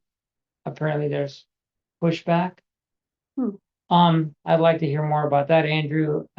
If you've got more information from the meeting. And any other kind of high points from the week of meetings there in Idaho. Certainly, there's a lot discussed, and I can provide a write-up if you want and shoot it out to the full commission live. Yeah, there's key There are points here. multiple points that have been developments of lots of conversations that PBC and PUCC have been having for a long time. That'd be great, yeah, if you feel like that, yeah. Sure. But that was one thing I took away was that the amount of effort that's still underway for culminating the Markets Plus decision. I also have the feeling that there's a lot of lobbying happening in DC around with the new administrator and I don't know what all they're trying to do, but there was a lot of subtext that you can't pick up on Zoom, and if you can address that in your write-up, I mean, and I repeat again, I will be in DC the 21st to 28th, and even in an unofficial capacity, listening capacity, if there's people that I can listen to come back and share information, that would be great too. So yeah, I could probably get a meeting with some of our legislative delegation freeze. They may be in recess then. They'll be in recess then. But maybe staff. Yeah. So Well, and recess is a good time for a meeting like that, right? yeah. Oh yeah, did you any other like further like more recent discussions with legislators? Couldn't remember if there was something hanging we were going to talk about with maybe not. Okay. I did want to, following up on, last Friday, our discussion about water and on a request, that study Rebecca dug up from 1999 on feasibility for storage on our property right outside. Very helpful. I got me looking for more things like that, realizing I've been here a very brief time, and relatively all of us, there's so much happened that predates us. So got me more interested in trying to be more familiar, and there's more things like that have been looked at before in the past that aren't top of mind to all of us, and wanting to go back and do more of a review of everything that was in our, it was 2010 comprehensive water supply plan and a number of projects that got done since then, maybe some that haven't. And there was a storage feasibility study conducted in 2015 for property on BP's property, right? Or actually more lowland storage. So there's two big studies that Whatcom PUD has. One that was one, and I wouldn't say big, but one study was that one. The 2015 was lowland storage mostly, and Lake Terrell was the most attractive of the options that were identified in that study. Rebecca's not here, but feel free to speak up, Rebecca. That wherever you are. But the other study was high mountain storage, that was done a decade before that. And before Steve, the GM before Steve, in that study, they looked at higher elevation locations, which were different than the ones we're currently looking at under the Watershed Management Board. There's two places. I mean, in the presentation we got last week from Rebecca, there's two locations. One is low, one is high. Right, but yeah, those are for way further upstream. Mhm. They're upstream, but when I mean low is like one's off of a marsh and the other one's up high. But I'll let Rebecca's got her hand up, so. Yeah, if I can answer any extra questions, I don't have my presentation in front of me, but there have been some previous studies, storage studies, and that's just what they were. They were very high. Most of them were high view overviews of what could happen. And the Keith Lake Reservoir is the one that the PUD did back in '99. The year I started working here, it was completed. I didn't have anything to do with the beginning of it, but I do have that report. And that's the one I sent to Eddie. Sure. And that all very helpful. I guess So I think you're missing one of them, though. what I'm talking about is I mean, because it relates to kind of what we were just talking about with, if in the event of an outage, right, how much like on-site water do our customers have to get through a day? And this was related to, it's storage in the Cherry Point area, pump storage off of our system, stored in in reservoir, not tankage, Right. close to the site. And there was some study Lake that, Terrell. there was Yeah. anyway, it's just something I know we haven't implemented that, but I think there's things like that maybe that we could take another look Yeah, I would at. love to dust off that. I mean, I remember particularly Steve thought that there was real feasibility to Lake Terrell. Did you have a comment on that, Rebecca? Or, I do not. I'd have to go back and look. I'm sorry. I'll have to go I back guess and look at that one again. just to say, building on, our work session on Friday, like, so, more, maybe we might want to be bringing future things like that up for discussion again. So, So just so we're clear though, like even if we had large amounts of storage at Lake Terrell, we would still have to spend a lot of money to develop a pipe that would go to. Yeah. So it would improve like redundancy, right? So like if there was ever an 8-hour outage, we could like switch over to use our storage, but they also already have 8 hours worth of storage, right? Lake Terrell would be And more than 8. yeah, sure. There is, but it's Wasn't it only, 4? Weren't we looking yeah, at 4 hours? It's only just built into the system. It's not built into the system. It's just BP has some ponds. and Right. Being on Yeah. them to like what we did this morning is we brought their ponds up to our max, what we would consider the maximum level without causing an issue. That's one of the steps. Preventative of measures. operation. We Right. brought their ponds up really high because we're going to be running at low flows for several days. So Yeah. it's like, it's not built into the system. It was just BPF bonds. Thank How can we? thank One goodness. customer. Okay, yeah. And that's Yeah. what I'm Yeah. talking about. right. When the patches are done, will we go back up to full pressure then? Okay. Okay. Well, I was just bringing that up as something that I totally Yeah. agree. Yeah, we need to look at storage. we might want to come back and discuss later. Yeah. Rebecca? Just a final comment on Lake Terrell. It is managed by the Department of Fish and Wildlife. So I'm not sure they would want us to do any kind of water drawdown, but that would be something to discuss, just as an FYI.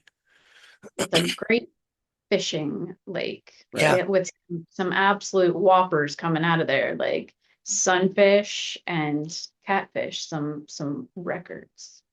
Oh, really? Just so you know. Yeah. Records. Yeah.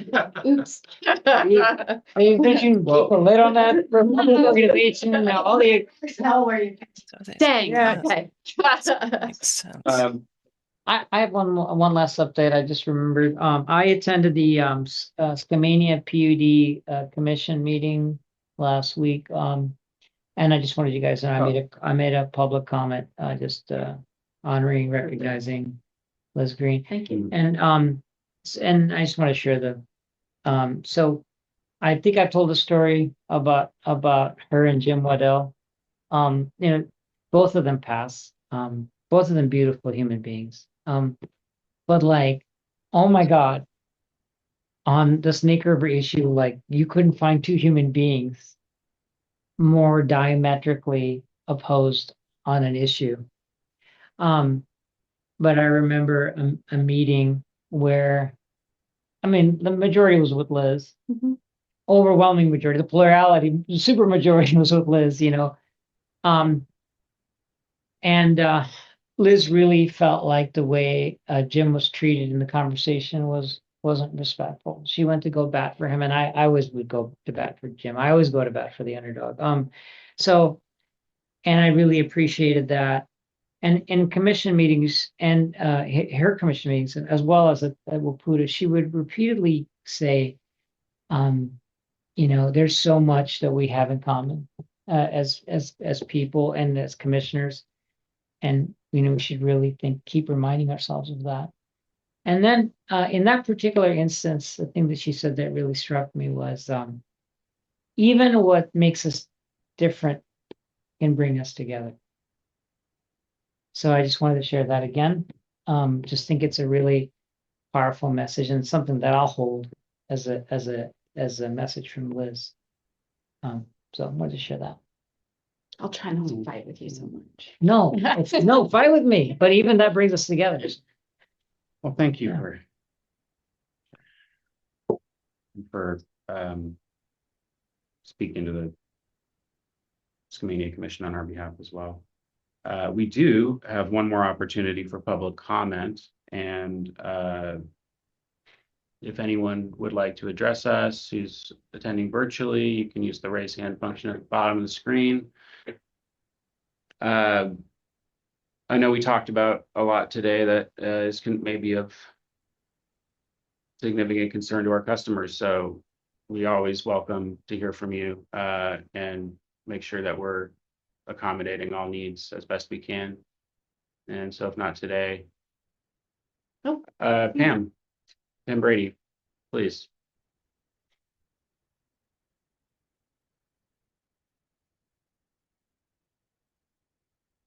We're not getting sound yet. I don't know. Is she unmuted? Looks good. Go ahead when you're ready.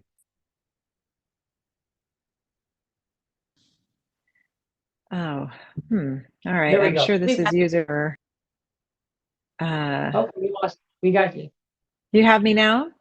Now Yeah. we can hear you. Sorry, apologies.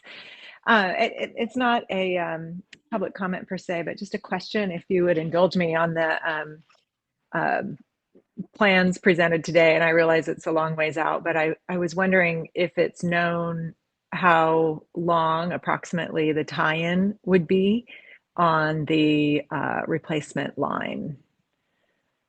Staff have an answer? We're always going to work within the requirements of your operations. And so typically, I think the stated number is 8 hours, but we're always shooting for something shorter than that. Okay, and they would do that work simultaneously on both ends. So one tie-in. Lean towards no, actually, but we talked to I think Jennifer Burrow was a person we talked to, and Yeah, perfect. we talked about how after there would be a tie-in, that we would wait for several days before the next one so that operations can stabilize and we can make sure everybody's got things figured out before we would do the second one. Great. Okay. Thank you. Well, Great question.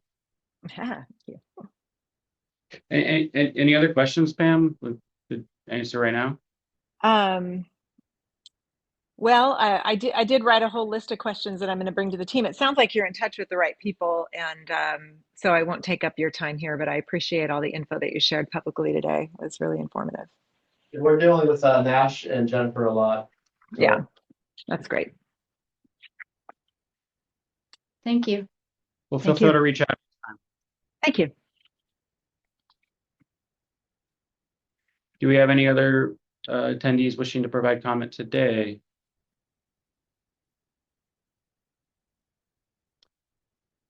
Seeing none, we will close public comment and move to adjourn this meeting. It's 11:10 a.m. exactly on time today. Wow.